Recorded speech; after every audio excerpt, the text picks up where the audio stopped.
In 2022, Kylian Mbappé signed a deal so massive, it made him the highest-paid footballer on earth.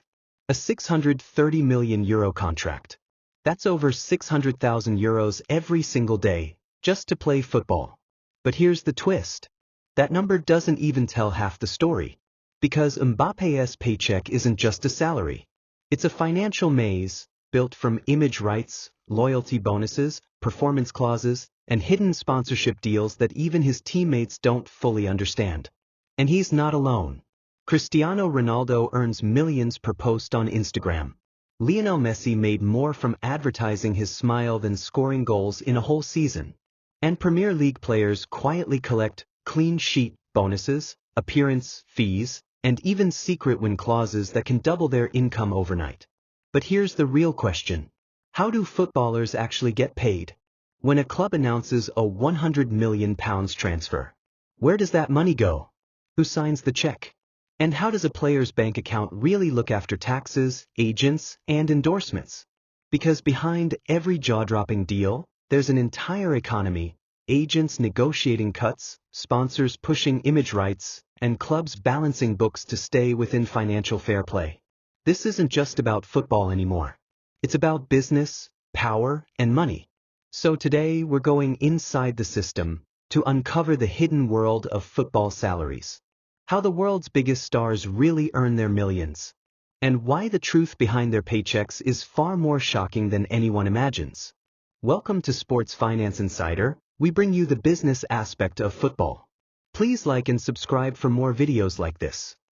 Before the supercars, the designer suits, and the million-dollar Instagram posts, football was never meant to make anyone rich.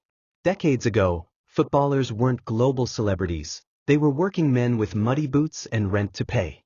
In the 1950s, English players earned less than £20 a week, barely enough to feed a family.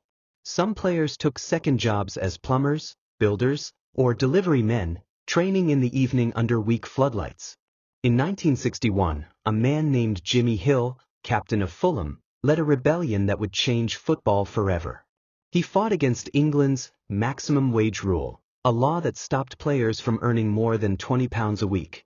Hill's campaign was risky. The Football Association threatened him, newspapers mocked him, and most fans had no idea what was at stake. But when the rule was finally abolished, the door opened, and money began to flow. Still, it wasn't instant luxury. Even legends like George Best in the 1960s earned what would be considered modest salaries today. But Best had something new: star power. He realized footballers could be more than athletes. They could be brands. He became the first player to sign fashion deals, appear in ads, and live like a rock star. Then came the 1990s, a revolution no one saw coming. Satellite TV changed everything. When Rupert Murdoch's Sky Sports paid hundreds of millions for Premier League broadcast rights, football became a global spectacle. Clubs were suddenly swimming in cash. And where there's more money, players get paid more. Agents rose to power. Transfers broke records every year. Endorsements turned players into walking billboards. By the time David Beckham came along, footballers were no longer just players. They were global corporations with marketing teams and lawyers. A player could earn more from selling shampoo than from lifting trophies. And so the modern football economy was born. A world where every goal, every contract, and every Instagram post has a price tag. But this was only the beginning. Because what happened next, the rise of astronomical wages, would take football from sport to business. And it would make today's stars some of the highest paid humans on earth. The year was 2003.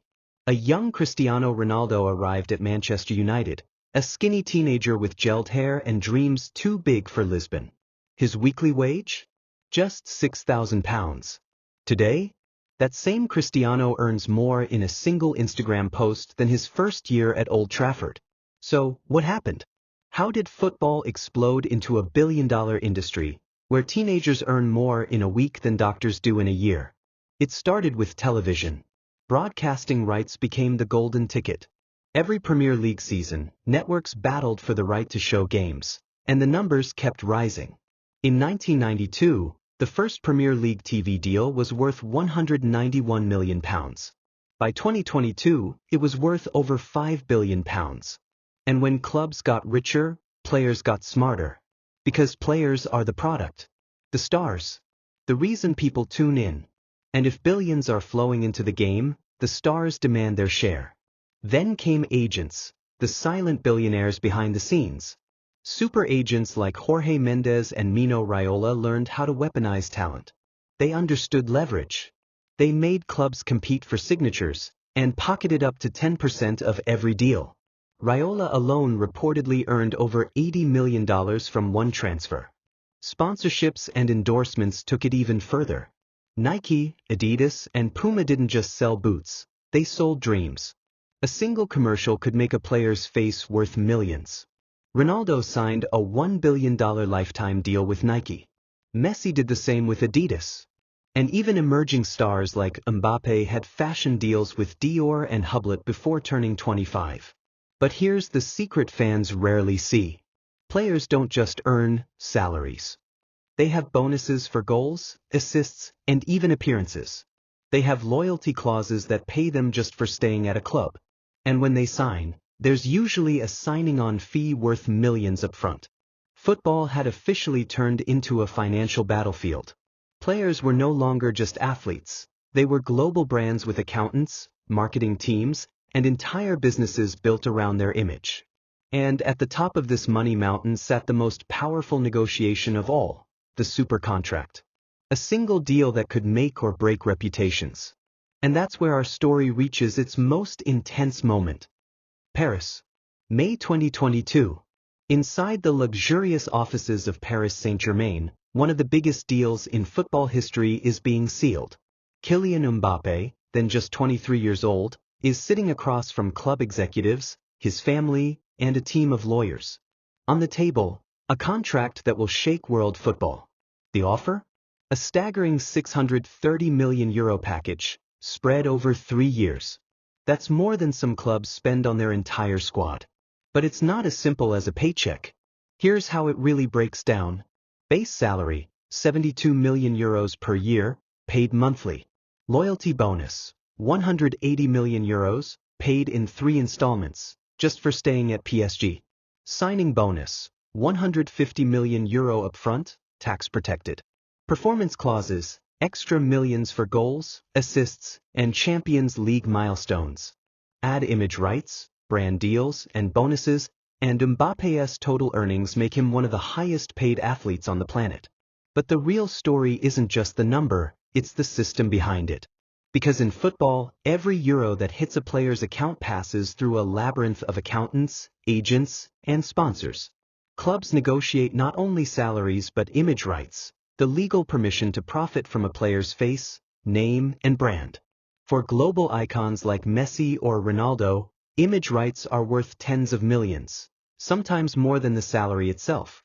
Then there's the tax game. Clubs and players often base deals in countries with friendlier tax laws, Monaco, Qatar, or certain parts of Spain.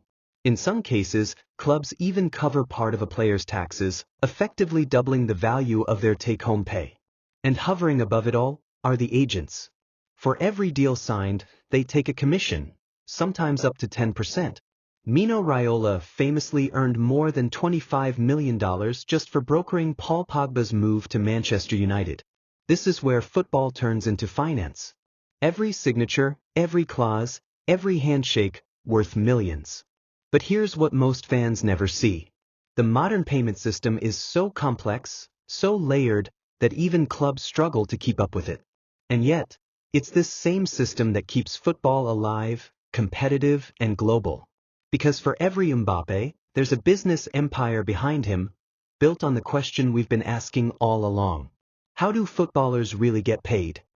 So, after all the drama, all the numbers, and all the headlines, how do footballers actually get paid? Let's break it down. When a player signs for a club, say a 5-year, £100 million deal, that money isn't wired to them overnight. It's divided into monthly or weekly wages, just like any other job. Except, of course, the scale is unimaginable. At the top level, players like Erling Haaland or Kevin De Bruyne earn £400,000 to £600,000 per week. That's the base salary, guaranteed, even if they don't play. But the real money lies in the extras. 1. Performance bonuses. Every goal, assist, or clean sheet comes with a cash reward. Some players have win bonuses that pay them extra for every victory. Others get a goal bonus of up to £10,000 per goal, meaning one good season can add hundreds of thousands to their income. 2. Appearance fees. Just stepping onto the pitch earns money. Even if they come on for 5 minutes, they still cash a check. 3. Loyalty bonuses. Clubs often pay players millions just for staying. It's cheaper to pay loyalty than risk losing a star for free. 4. Image rights. This is where superstars become corporations. Clubs pay players for permission to use their likeness on shirts, posters, and ads. But players also own their personal image companies, which negotiate separate deals with brands. For example, Messi's image rights company handles his endorsements with Adidas, Pepsi, and Saudi Tourism, outside his club salary. 5. Sponsorships and endorsements. This is the jackpot. Cristiano Ronaldo earns an estimated $50 million per year from brand deals alone. Some athletes even get paid in shares, real estate, or crypto. 6. Taxes and agents. Finally, there's the silent cut. Players in Europe pay up to 45% in taxes, and agents can take 5 to 10% of every deal. That means the £300,000 a week headline could end up closer to £150,000 after deductions. When you add it all up, salaries, bonuses, sponsorships, and investments, footballers aren't just athletes. They're enterprises. Each one a walking brand, powered by contracts, lawyers, and accountants. And that's the real game now. Not just goals, not just trophies, but business, billions in motion, every week, every match, every deal. Because in modern football, the pitch is just the beginning.